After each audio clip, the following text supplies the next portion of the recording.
Hello, I'm Jensen Button, and I'm delighted to be staying at McLaren for next season. Is that okay, Ron? No, do it again and try and sound like you mean it.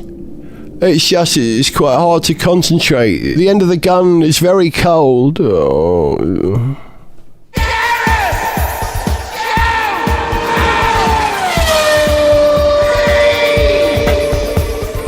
Hello and welcome to On Speed. I'm Gareth. He's Zog. Hello. He's Richard. Hello. And you lot are marvellous, because I posted a thing on Facebook recently that said, what would you like us to talk about on Gareth Jones On Speed? And a whole bunch of you came up with some ridiculous ideas, many of which we actually dealt with in the last programme. I'm talking about your ideas. Stu Vickers, Nigel Pond, Rob Pope, Matthew John Innes, Paul Russell and Gary Catterall, all very good suggestions already dealt with. However, in this show, this is your starter for 10. This question from Matt Guest via the Gareth Jones On Speed Facebook site. Richard, okay? Mm-hmm. If you could have any car from the recent Goodwood revival for free, that's the qualifier, which one, Richard? Well, I didn't go to the Goodwood revival, and I just got back from holiday, and I wasn't paying super amounts of attention to it. But I think you can take a guess at what was there, even if you don't know specifically what it was. Loads of fantastic stuff. So I'm just going to say a Jaguar XKSS. Do you know the one I mean? Funnily enough, yeah, it's one of my very favourite cars. Yeah. But like sort of the road going detail, which was cruelly cut short. I can't remember how many they made. Very few, a dozen or so, maybe a bit more. Because it was a fire at the factory, it wiped out all the rest of them that were in production. So they're very rare, and I just think they're very, very lovely and have this kind of swollen, steroidal sort of body shell. What year is it? 57, right. 58, something like that. Late 50s. Ian Callum would like it, wouldn't he? I would put money on Ian Callum liking it. It's kind of his job to like it, because it's part of the portfolio. But I think he would probably genuinely like it. I saw Ian Callum the other week. How is he? He's very well. Like him. He's great. He's a good bloke, isn't he? He's been on the show. He told me that he's never owned any car that he's designed. Oh. And this slightly bothered him, and he thought that he ought to. And I said, really, you've never owned anything you've designed? Because bear in mind that it's very rarely acknowledged that he designed the Ford Puma, amongst other things. So it's not like he did all sort of, I didn't know that. Expensive stuff. I knew it was very, a Ford, very man. underrated. Two things about that. He did the Ford Puma, doesn't generally get the credit for it, because Ford tend not to credit individual designers. And also, when it came out, he was furious because engineering had forgotten to mention to him that during the development process, they jacked the back end up. Because it gave them, it's on a torsion beam, so it gave them the necessary wheel travel and what they wanted to achieve, the ride and handling that they wanted from that car, necessitated cranking up the back suspension a bit like that. And he was really cross because it ruined the stance. The way he wanted it, and the way some Puma enthusiasts then, they started dropping them back down again because it looked better. And he said, I'll design it in a completely different way if I'd known they were going to do that. It's terrible with his bum sticking in the air. Anyway, so there we go. Top Ian Callum facts. Never owned a car that he's actually designed. Yeah. You think you're going to get one as a company car? Well, I suppose, he's driven. I'm sure he drives around in he must do, in a Jag. And but he doesn't own them. Overseen the design of all those Jags. But he's never actually owned one with his own money, and I was encouraging him to go and buy a Vanquish, but he pulled that's a bit expensive face, which is fair enough, because Vanquishes seem to be creeping up in value. He did say, I once thought about buying a Volvo C70, another car that he doesn't get the credit for designing, but did. And then we both pulled a face.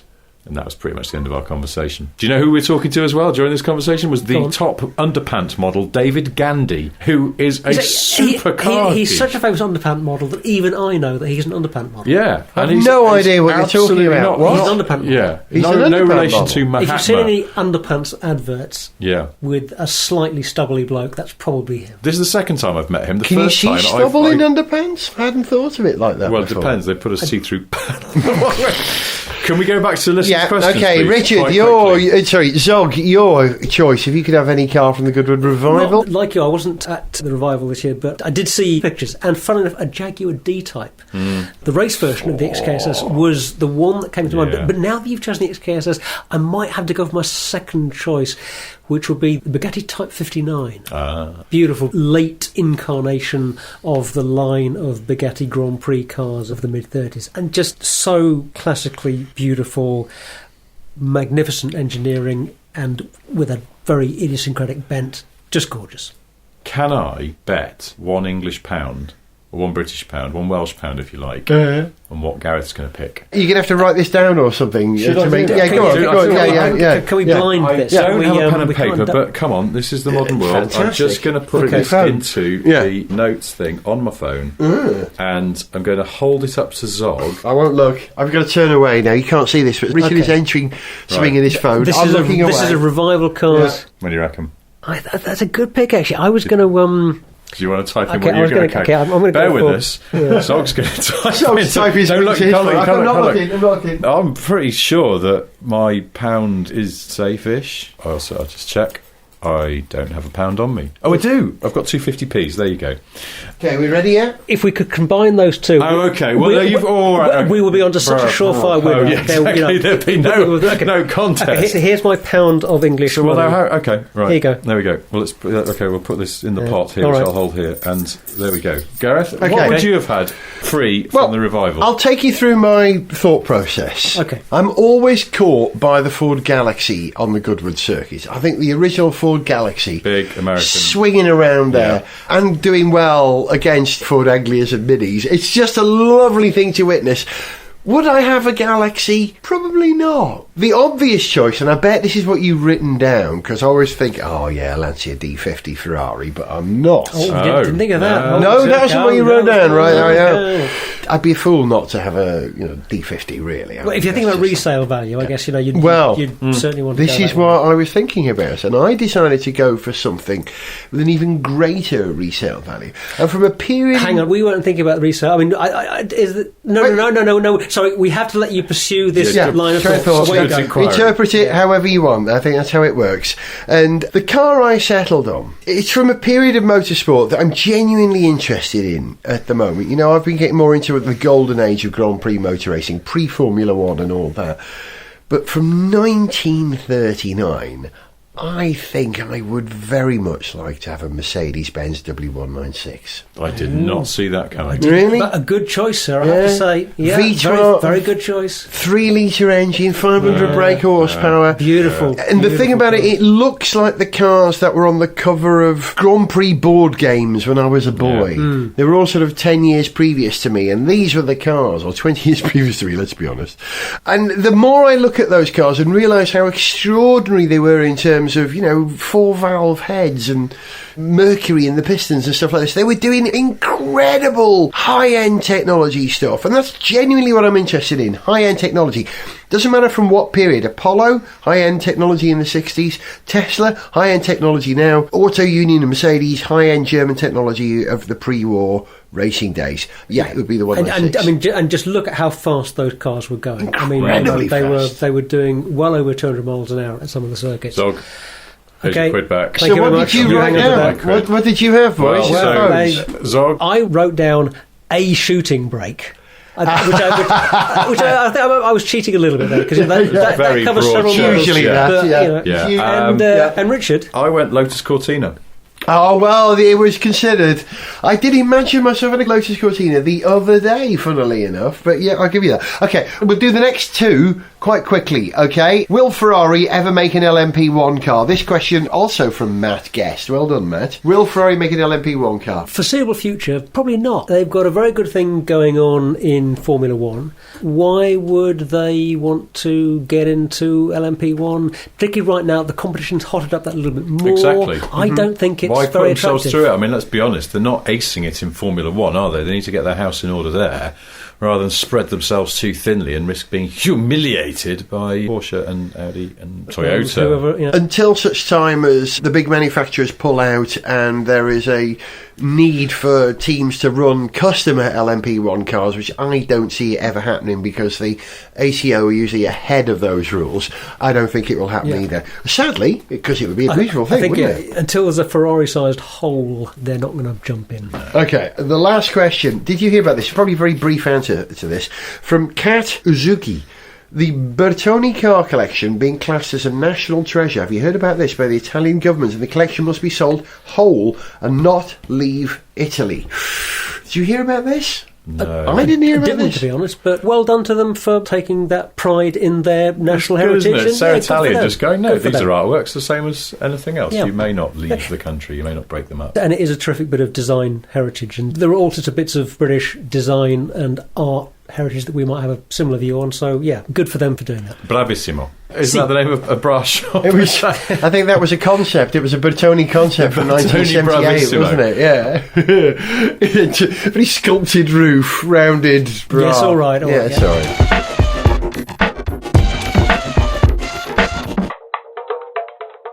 Another star of the 1975 Turin show is the stunning Bravissimo concept from Bertoni, designed to evoke certain aspects of the female form. It certainly shows a valiant attempt to keep abreast of fashion, but this one-off has had its knockers, and some say it should be added to the Italian company's rare list of clangers. Though I should add that it's far from one of those old bangers, and has fully functional electrics for the headlights and hooters. Reporting for the BBC, I'm Charlie Mellons. Steph Petrol with Gareth Jones on speed! We've opened up this programme to you guys, perhaps as a precursor to On Speed Live, which you will hear about soon. That's all I'm saying, is this teasy little trail. But here's a great question from Kevin Derber on Facebook, which says, traffic light etiquette. The balance between not appearing too aggressive, but still merging ahead when setting off from two lanes that are merging to one. Now, as a London driver, and with many roads who merge down to one from 3 and 2 lanes, I know I'm thinking of Hampstead Garden Suburb, I'm thinking of Islington Angel, is something that you have to do all the time. My dad used to say that he liked London driving when he came down from North Wales, because London drivers, when they see an so opportunity, well, he said, you know, that if they see a gap, they will go for it, and he could work with that. He just assumed that's fine, and that's how I think. I think your role is to get ahead if you're in the faster car, but just don't vanish off into distance. Just make sure that you've cleared the car that you're alongside. Would you agree, Richard? Is that the protocol? Yes, but see, there's also that thing when you're at the lights. I find I size up the car next to me. Yeah. Ideally, how quickly are they likely to get going? So you go, okay, now, it's a Vauxhall Corsa, not a sporty one. Exactly. It's going to be driven by a blithering idiot. Statistically, or empirical evidence would suggest, they're not going to blaze away from the line. If anything, I just need to get out of their way before they do something catastrophically stupid. So that's fine. If you like, they've been identified as not a threat in a traffic light Grand Prix, so you can just move briskly away. If I'm driving around in a borrowed car and it's something quite fast, it's like a sort of 911 turbo or something like that, I like confounding expectation by moving away quite slowly. If I'm not in a hurry. I think there's two things there. First of all, you're doing a good service to the owners and lovers of fast German sports cars because you're confounding expectations. Exactly. Yes. And good, secondly, yeah. the bloke in the Peugeot 106 next to you will be able to go, blazed away from the lights the other day, had this bloke in 911 turbo, he just didn't know which way I went, and you go, well, you know, I've made him feel better. Taking your thinking. Peugeot Yeah. 106 example, the other day I was trying to get across London in as quick a time as I could, and I arrived at just before Blackfriars Bridge, and there were 2 rows of traffic. On the right-hand side, there was a row of about 20 cars all lined up,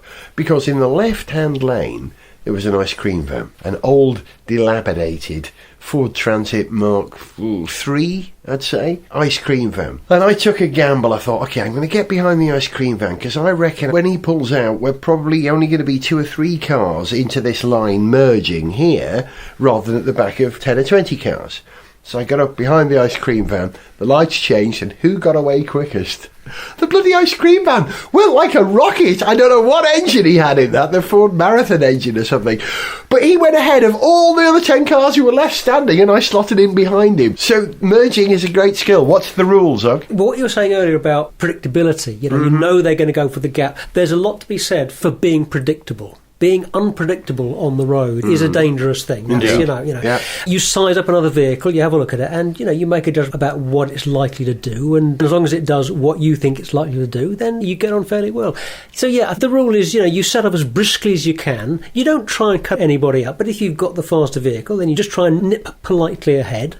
Politely ahead. yeah. That's the But rule. I think Yeah. the worst thing you can do is when you're alongside somebody and you both decide to make a sort of briskly away, not spin the wheels, not aggressive, but just smartly move away. But you've both had the same idea to do that, and then you're caught in that thing. It's like two people approaching a revolving door. That after you, but you haven't got the ability to make eye contact. So instead, you're like, do I back off? But then if they back off, and then so I'll just give it a bit more, and they go, and then they do as well, yeah. and then you end up crashing into each other. Yeah, so if you both set off, then you make a fairly quick decision to just back off and let them get ahead, and you pop in behind them. Yeah, actually, we are very good at instinctively, I think reading this kind of body language. It's because if we didn't, if we consistently made an utter mess of it, then there'd be a lot more low-speed accidents, and there aren't. You rarely see cars actually scuffing into each other, do you? Because we all just kind of get it. Yeah, we're pretty good. Kevin Derber, great question. Okay, this one from Christopher Martin Rayner. Gear knobs, pedals and steering wheels. With the development of self-driving cars and increasing electronic controller cars, have they had their day? Should we be looking for joystick controls, a touchscreen interface, or possibly eye-gaze controls? Asks Christopher Martin Rayner on Facebook. Zog. That's a huge question. We could do a whole show on this. That's a huge question. Where do I begin? A steering wheel and a gear knob is not necessarily the best set of tools for controlling a vehicle. If you were starting with a blank sheet of paper right now with today's technology, that probably isn't what you'd come up with. Really? The wheel? Nothing better than the wheel? Well, why isn't a joystick that is, force sensitive, why isn't that a better controller than a steering wheel? He mentions self-driving cars in the question. There's no question, I think, that self-driving cars are going to be better than we are. They're going to be safer and better than human drivers. Machines do a better job in every other field of transport. And a better lane discipline on the motorway, won't they? They won't make the silly mistakes that we make that cause most of the accidents. Simple as that. When I was at the Frankfurt show the other week, many of the press conferences I went to, the Mercedes one, for example, the Jaguar Land Rover one, they were all talking about the incoming self-driving future and about the whole connected experience of cars. Mm-hmm. And I was standing next to Jason Barlow, the car journalist and sometimes TV Look presenter. at my trendy face. Yes, exactly. And Jason, during the Jaguar Land Rover press conference, Jason was standing next to me, and as we listened to yet another car company talking about how they wanted to be connected, autonomy, and all of this sort of stuff, these same words kept coming out at all these different events. And Barlow led across to me and went, no one wants to be a car maker anymore, do they? It's true. They don't. They want to be technology I can back companies. that The up. car is a 20th century technology, and we're now in the 21st century. It's a whole different game. Did you see that someone from Ford was making quite a big speech at Frankfurt about gamification of car ownership? Really? I'm not sure I want to own my car like a game. Death Race 2000 is the thing that's coming to mind. Getting points for Gamification is what's causing people to use their Apple phones to monitor their heartbeat, and therefore when they go out and exercise, they're trying to better their exercise every day, like a real world sonic level. So I can see how that works in that way. How it works with cars, I'm mystified. But thank you for your questions. We've decided to ask a question as well. Zog. Well, this will enable everyone to kind of feel better about themselves, in an odd way. But what is the stupidest thing that you have recently done in your car or somebody else's car? The reason this came to mind was just the other day I was popping down to Brighton for the weekend, and on the way down, I noticed my tyre pressure was a little low, stopped at a petrol station to fill up with air. And as I leant over to undo the cap and get the air hose onto the tyre, the keys, which I'd put in my top pocket, fell out of my pocket, down the drain. Oh, no. Yeah, so I dropped my car keys into a drain, miles from home, middle of nowhere. No. And Did they I was splash, or could you see? they them down splashed. there? Oh, yeah, they splashed. And did you have a magnet and a fishing rod with you? I did not have a magnet and fishing rod. And I was too embarrassed to go straight into the petrol station and say, I've dropped my keys in there. So I spent about 15 minutes trying to fish them out with a bent... Oh, so they were down there still? They were down there. It was an unspecified depth of murky, dirty water underneath the grill that I was not able to lift up. I spent a little while trying to figure out if I could lift the grill up. I couldn't lift the grill up. Now, I've got kind of thin wrists. I was just about able to get my hand through the grill, and I could just about touch the top of the water. Oh, God. Well, imagine if you'd got your arm trapped in the grid, then you'd... Yeah, no, I managed not to do that stupid thing. I had a bit of wire in the car that I managed to sort of do a bit of fishing about with, but I couldn't get it out. And so in the end, I had to fess up, go into the petrol station, ask one of the guys to give me a hand, and he came up with a grabby thing and fished around and managed to get him out. So, yeah, not proud of that, but there we go. Richard, stupidest thing you've ever done in a car? You can't talk about it. No, I can't. I really can't. I was feeling your pain there. I was just thinking, oh, what an awful situation. They've closed the petrol station around the corner from my house, by the way, as an aside, now where I used to go and check the tyre pressure on the car. I know this is nerdy, but it really bothers me. The nearest place I can do the tyre pressure on the car is a bit of a drive away, so I know the tyres aren't completely cold by the time I get there. I do the same. So I'm getting a false read. It's really annoying me. Yeah. Wouldn't it be just had a couple of things? I know, but it's just that I knew the one around the corner. It was properly around the corner. The tyres could be stone cold by the time I got there. It was pretty good. Anyway, I digress. I can't think of anything stupid that I've done in a car really recently, but I'm going to go back quite a few years, in fact, to being 17 or 18. We're all stupid in cars at that age. Well, you see, I wasn't stupid in a car. I was stupid on a car. Hello. Because we came out of what I think might be described as a pub, and one of my mates hadn't been drinking because he was driving his mum's old school early 90s Polo. Yes. And we went off up the road, four of us in this car, and then we stopped for some reason, and then I said, I reckon I could hang on to the bonnet while you drove along. Oh, good, yes. So I lay on the bonnet, on my back on the bonnet, and you can put your hands round the wings, quite a narrow, small car, and cling onto the sort of... Onto the top of the wheel arch. Top of the wheel arch, yeah. Yes. And off we went. Now, if you've ever done this... Hang on a minute. And I wouldn't recommend it. Two things will strike you quite quickly. Is that even relatively low speeds feel like a million when you're on the outside of a car. Yes. Yeah, I bet. Yes. And that you'll suddenly feel yourself sliding down. Even with the air pressure blowing on you at what feels like 170 when it's really only 20 down a suburban street, and I could feel myself sliding, and I thought, that's it, I'm going under my mate's car, and they're going to have to explain to my parents how they ran me over. So I went, stop, I'm coming off, stop. And so my mate stopped. No, he didn't emergency stop, he just gently braked, because I could actually hear someone else in the car going, don't stamp on the brakes, he'll come off. Yes. But even that, even gentle braking as well, suddenly feels like 20G, and I was flung forwards, but by then the car had sort of slowed to such a speed. I was flung forwards, my feet hit the ground, and I found myself suddenly running down the street away from the car that I thought was about to run me over. It was, even though... I will admit, I may have had a drink. It was frigging terrifying. Also, very exhilarating. And I think once I got my breath back, I said, can I do that again? No! And one of my mates who's much more sensible went, I think we should probably all just go home. The stupidest thing I ever did in a car wasn't actually in a car, it was a van. In my days as a roadie for... In fact, I think it was before The Alarm, when the band were called 17, before they changed their name to The Alarm. So this would have been about 1979. We had a gig, I think it was called Rosie's Tea Room, somewhere up in Paisley. This is real rock and roll rock venue and a half. Somewhere up in Paisley in Scotland. We hired a van from a local van rental place in North Wales, and it was a Luton, a transit Luton. And we managed to get there, and when we got up there, one of the wheels came off. The front near side wheel was sort of hanging on. Seriously, the wheel and tyre was attached to the wheel hub. The wheel hub was just wanging about like a useless sort of thing. So we called the rental place, and they said, oh, yes, sir, well, you know, we've only got cars in North Wales, so this is what I should think should do. Have you got a load in the van? They said. I said, yes, we've got all the van's equipment. Right, which side is all the equipment on? So it's in the middle. All right, move it to the opposite side of the loose wheel to take the load off that wheel and drive back from Glasgow to North Wales. This is 5 hours driving, by the way. This was the advice that the rental company gave you. Yeah. Okay. And we did it. We moved all the equipment over to one side. We all sat leaning on each other on one side and drove back very gingerly. It took something like 8 hours, and we arrived at my mother's house at 6 o'clock in the morning. What are you doing here, Gareth? And they brought another van to us then. That was the stupidest thing I ever did in the car. Well, it was a van, but stupid, eh?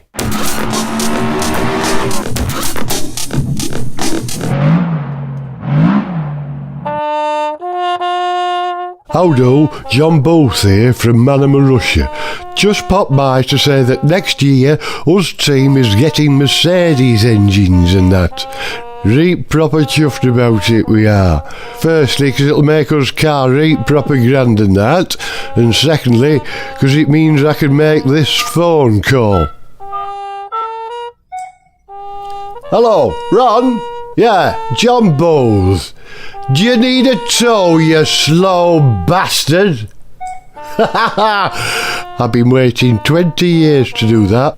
Bloody brilliant.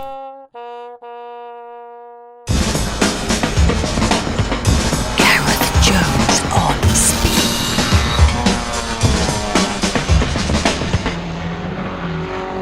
I've been meaning to tell you about a car that I had during the summer for a little while. I haven't mentioned it because we've been doing other stuff on the show. And it was a car which wasn't really a car.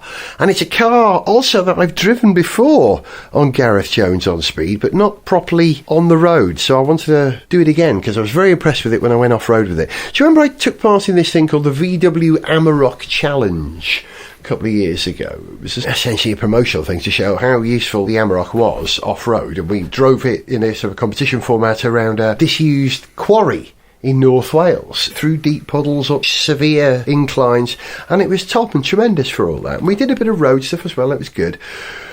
But I thought it would be the perfect camping car for the annual Berlin Jones summer foray under canvas, or nylon, or ripstop, whatever it is these days. Because one of the big problems of camping is getting everything in the vehicle. And you imagine when you get a pickup that's pretty unlimited, isn't it? Because there's effectively no ceiling.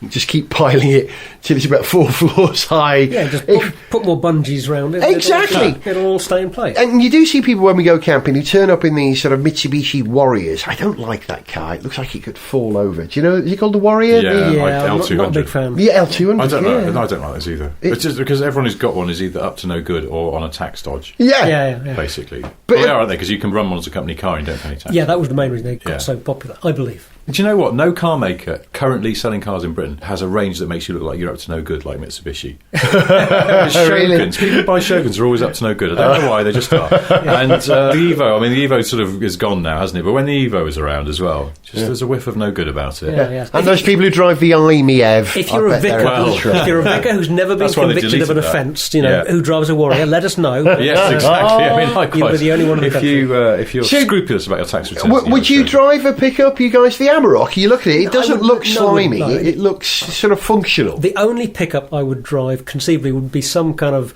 beaten up old classic American original pickup. a Dodge Ram or something. Some kind of something that had been One of battered those, over Kentucky flare roads side, Ford flare sides, the ones with the sort of Yes. separate rear arches, which Yes. I always thought they're very groovy. Yes. Maybe. I wouldn't drive it round London. It would be a ridiculous thing to drive around London. But if I was going to drive a pickup, it would have to Really be some noisy kind of. pipes, It would have to yeah. be something original. I wouldn't Detroit. normally drive a pickup. I've got a soft spot for a Hilux. I do like a Hilux. Because of your Top Gear connection? Well, yeah, partly, yeah, but also I don't know. It's just this sort of. So you can't Well, go you wrong with a do- Hilux. But I've always looked at those Amaroks, so I've never driven one, and I've always looked at them and gone, I wonder if that's sort of more civilised pickup, a sort of It Golf is. as a pickup.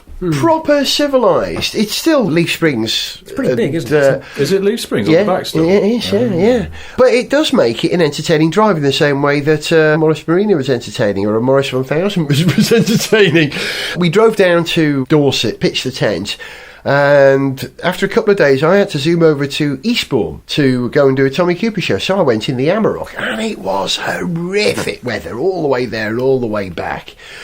And so there was a considerable amount of slidey rear end action in this thing. But it was delightful coming off roundabouts. It was predictable. You knew its limits. You didn't drive it like a lunatic. You just, okay, that's going to happen. And I like that about it. The whole pickup thing, getting everything in the back and strapping it in, not as straightforward as I thought it was going to be. There are 4 sort of D-rings at the cab side end of the load bay that you can strap onto, and then you have to go out through the tailgate, through the gap in the tailgate, and back round to seal it. There were no sort of hooks down the sides of the load bay for me to clip on my bungees. There were holes, but you needed a very special sort of bungee system. But I did manage to secure it. After it took me 2 loads, I piled it all on. No, that won't work. Do it second time. Oh, that's lovely, that, you know. And we didn't have any buttering or flattering or anything. But Buttering. buttering, yeah, it's like buffeting, but with, it's, with a dairy product involved. Yeah, always, butteriness, you know. And the downside of a pickup is, you know, there's that threat that it could rain, so you do have to seal everything properly in like a little sandwich pack in the back. Well, also, if you stopped at the services, you can't leave the car. Could get nicked. Yeah, exactly. No, that's that constant worry. And moreover, you know, we take my guitars and stuff with us when we go camping. We like music round the campfire, you know, Come By Our Lord, all that. No. And I wouldn't dare leave my guitar in the back. I just couldn't. It was too exposed, too wet, could get nicked, you know. So I think if you were going to do the camping experience with a pickup, you're better off getting a Truckman top sort of thing, one of those glass fibre hard bodies. That would do it, because the volume is huge in there. But this car I like. You know, it's only a 2-litre, 4-cylinder bi-turbo. Bi-turbo. There's a whiff of Maserati about it. And sells for, 30 grand without VAT if you're buying its pickup. That's 36, almost 37 grand if you're paying VAT. I struggled to get comfortable in this car. I couldn't get the seat high and mighty like I wanted to, like I was a truck driver. The only way I could get comfortable was to drop the seat really low and sit with my legs out forward like I'm in an old Series 1 Mercedes A-Class. Do you know what I mean? But that sort of in a coupe but high up sort of thing. And that bugged the hell out of me. I want to sit in a commanding truck-like position.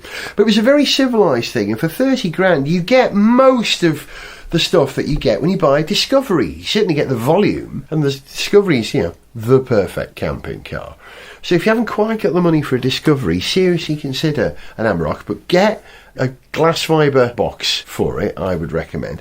And also, don't go for the manual. They do an automatic version. And whilst this is actually called, it's one of those great names, it's the Amarok 2-litre... No, you've missed a word out. Amarok Ultimate 2-litre BI TDI 180 PS 4-motion selectable 6-speed manual. Right. It's a great engine. Who knows if the emissions it actually gives out are actually what it does not. BMW. But it was a tremendously tractable engine and very willing. But I think it would be better off with an auto box. I think that just gives you a level of refinement. You know, you only need the manual box if you're going to tow horses or climb sheer faces. Go for the automatic. I don't often say that, but in this car, go for the automatic. And if I had a bugbear about it, you ever noticed reversing cameras that stay on too long? You engage reverse, the camera comes on, you look, you finish it, you put it back into first gear. The reversing camera stays on for about 5 seconds in that car. And I found it really distracting. I was driving off wanting to watch what's going on the screen. That would be kind of annoying. It's a bit weird. I even got it into 4x4 mode at one point. The campsite that we were staying on was on quite a hill, and it had been raining, and it was really muddy, and everyone was slippy slidey. I engaged 4x4 and just went straight up like it was no problem at all. So I can confirm, having tested it off-road before, I know very well how good it is off-road. It's actually great on the road as well. Speaking as we were of off-roading, do you know what I was off-roading the other week? What? Mercedes G-Wagen. Oh, not the AMG one, was it? No, I could have driven that on the road, but I'll be honest with you, that was early in the morning, and I'd been led astray the night before. And I had a horrible hangover. So was it a good place to be with a hangover? G-Wagen off-road? No, do you know? Oh, not off-road. Oh, well, that's okay, because then I had a coffee and I felt a lot better. So, no, it's fine. What it can do off-road is, as you'd expect, rather impressive. Because funnily enough, that was an auto. Just talking as you were about manuals and autos. Yeah. But with the paddle shift, you could just... Yeah, perfect. No, the one we off-roaded was the petrol, but not the AMG one, which they don't even sell here. No. Which makes a nice noise, actually. It's a 4-litre V8. Best noise that the G-Wagon makes is the sound of the door locking on the remote. It's like a rifle going off. Great sound. Really solid click. We've got to wrap it because we're out of time. Last word on the Amarok, 28 miles per gallon. Who knows what the emissions are? But consistently, no matter how I drove it, whether we had a load in or not, 28 miles per gallon, which I think is all right for something that big. But I take issue with the name, the Ultimate, right? It's not the Ultimate. The Ultimate would be the automatic. This is the penultimate. So if I had it, despite those stickers on the side, I wouldn't take them off. I just add the word penultimate to it and look forward to the ultimate one. Pick up ownership, it's not a bad thing, I can tell you. I've been ranting, haven't I, boys? Yeah. Got unconvinced by the pickup thing, but Unless you need to put a load of sand or something in the back. We were camping, Scared to so we did fill it with a load of wood. We went and picked up wood, and we had loads of wood for the fire after one trip. I'll show you the pictures. It was Okay, great. well, yeah, maybe. So, yeah, Time it's and not a approach. shooting Time break, and- but there is a space for the pickup. We can agree on that, can't we? I think so. Hooray! You've been listening to Richard, Goodbye. Zog, Goodbye. and me, Pickup Boy. We're going to leave you with a tune. This one features Steve Smiley Barnard, who plays with From the Jam and The Alarm. Some unbelievable drumming on this. Many thanks to him for that. This one's in the style of Public Image Limited. This is Private Visage Limited with Off-Road. See ya.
to send us an email, see pictures, get song lyrics, join our Facebook fan site, follow us on Twitter, or to find out about sponsorship opportunities, go to garethjones.tv. Gareth Jones on Speed is made in London by Whiz Bang. Gareth Jones on Speed!